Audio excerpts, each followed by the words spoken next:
आइए जानते हैं मीन राशि वालों के लिए 2025 फरवरी का महीना किस प्रकार व्यतीत होगा। तो जितने भी मीन राशि के जातक मेरे साथ ही उपस्थित है, 22 से उनसे प्रेडिक्शंस आपके लिए हैं। उससे पूर्व मैं विदित करा देना चाहती हूँ, मैंने पूरे साल का 2025 का राशिफल भी यूट्यूब चैनल और फेसबुक पेज पे अपलोड किया है। आप चाहें तो वरदा नारायण यूट्यूब चैनल और फेसबुक पेज पे जाकर उसको देख सकते हैं। अभी हम मंथली आ गए हैं, तो हमने फरवरी का महीना लिया है। मीन राशि वालों का बताएंगे 2025 कैसा जाएगा। स्मरण रहे हम चंद्र राशि लेते हैं, जो आपकी जन्म पत्रिका के हिसाब से राशि, उस हिसाब से प्रेडिक्शन करते हैं।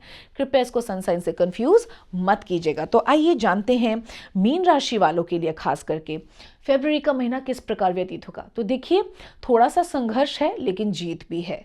तो मीन राशि वालों के लिए सबसे पहले मैरिड एंड मैरिड कपल्स की बात करेंगे। तो हम देखते हैं वाद विवाद चल रहे हैं कपल लाइफ में, चाहे मैरिड हों चाहे अनमैरिड हों।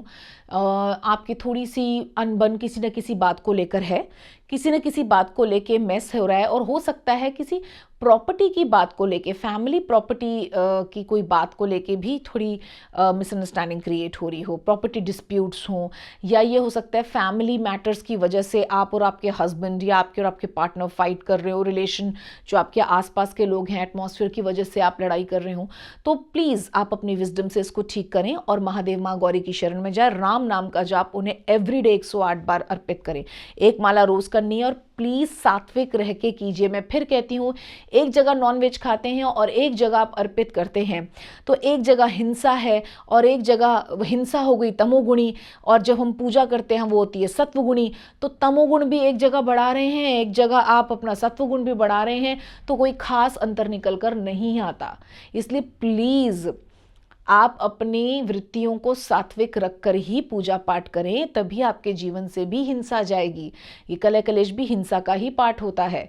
तो आपने राम नाम का जप महादेव माँ गौरी को अर्पित करना है। हो सके तो रामायण का पाठ करें, सात्विक रह के करें।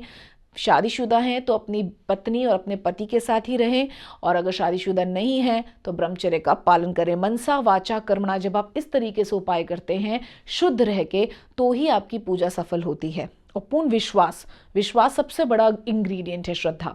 ठीक है, तो आपके ये जो पारस्परिक कलेश हैं ये शांत होंगे। इसको उपाय मैंने आपको दे दिया।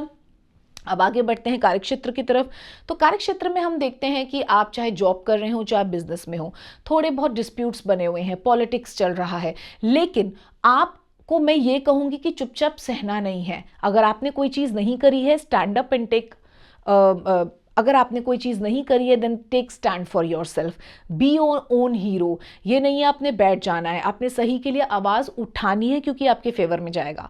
आप उठाइए आवाज़, आप एंड तक लड़िए, और आप देखेंगे आप विजयी होंगे।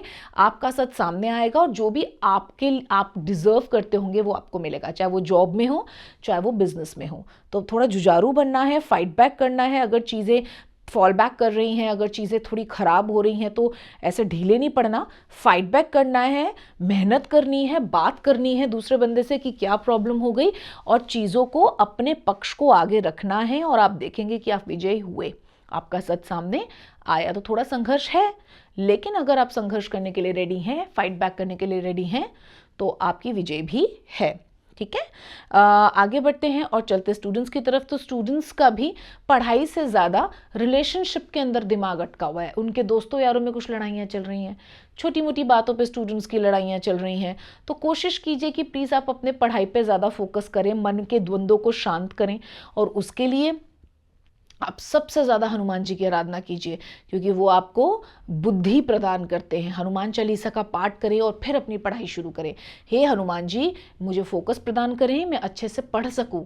अभी मुझे एजुकेशन अच्छे से लेनी है, उसके बाद मैं अन्य की चीज़ों पे, अगर आपका नहीं मन मानता, आपको अन्य वार्ताओं पे बात करनी है, मित्रों से ग्रुप कॉल्स करनी है, आप करिए, लेकिन पहले अपनी पढ़ाई पूर्ण कर लीजिए, अदरवाइज आपको नुकसान हो सकता है।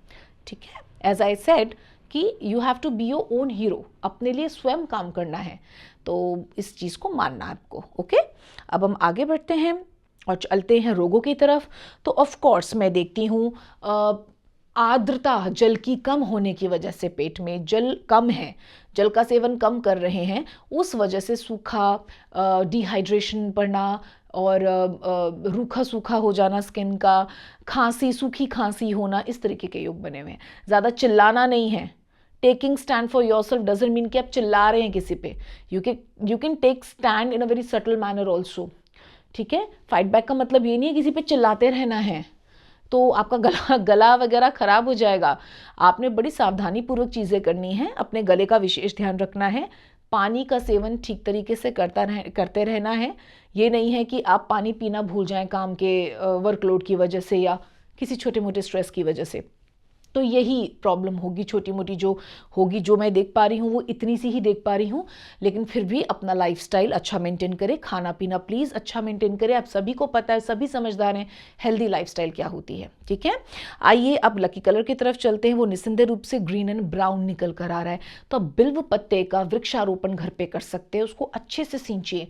मैं हमेशा कहती हूँ वृक्ष आपके पुत्र होते हैं. पुराणों में वर्णित है, महाभारत ग्रंथ में वर्णित है कि वृक्ष को जब आप आरोपण करते हैं तो आपने संतान को आरोपण किया, वो आपकी संतान होते हैं. आपको सिर्फ वृक्ष आरोप नहीं करने, फिर आपको ये भी देखना है कि वो कटे ना, आपको ये भी देखना है कि वो खराब ना हो. आपकी मेहनत के बाद भी हो जाए तो कोई आपका ऐसा दोष नहीं, लेकिन आपको उन पर पूर्ण रूप से ध्यान देना है. यदि आप ध्यान ही नहीं दे रहे, ना आप पानी दे रहे हैं, ना आप खाद दे रहे हैं, ना आप उनको, जैसे आप अपने बच्चे को खाना खिलाते हैं ऐसे उनको आपने बड़ा करना है, तो ये बहुत बड़ा पुण्य होता है. फिर जब उसमें से पत्तियां निकल आएंगी तो आप शिव जी पे बिल्व पत्र चढ़ाया करना. तो इस रीति से आप इन रंगों को चरितार्थ कर लीजिए. लड्डुओं का लड्डू ब्राउन कलर के जो होते हैं बेसन वाले वो, और हलवा आटे का या सूजी का आप महादेव को चढ़ा सकते हैं और फिर उसको खा सकते हैं. इस तरीके से इन रंगों को चरितार्थ कीजिए. आशा है ये महीना अपने लिए स्टैंड लेते हुए सटल तरीके से, गाली वाली का उपयोग नहीं करना, हाथ पैर नहीं चलाने. स्टैंड लेने का मतलब है अपनी बात रखनी है, झुकना नहीं है यदि आप गलत नहीं है, लेकिन गलत चीज़ों का भी प्रयोग नहीं करना. और इस रीति से अपने लिए स्टैंड लेके विजयी होते हुए, महादेव की शरण में रहते हुए और राम नाम का जप करते हुए आप अच्छा व्यतीत कर लें. जय श्री हरि.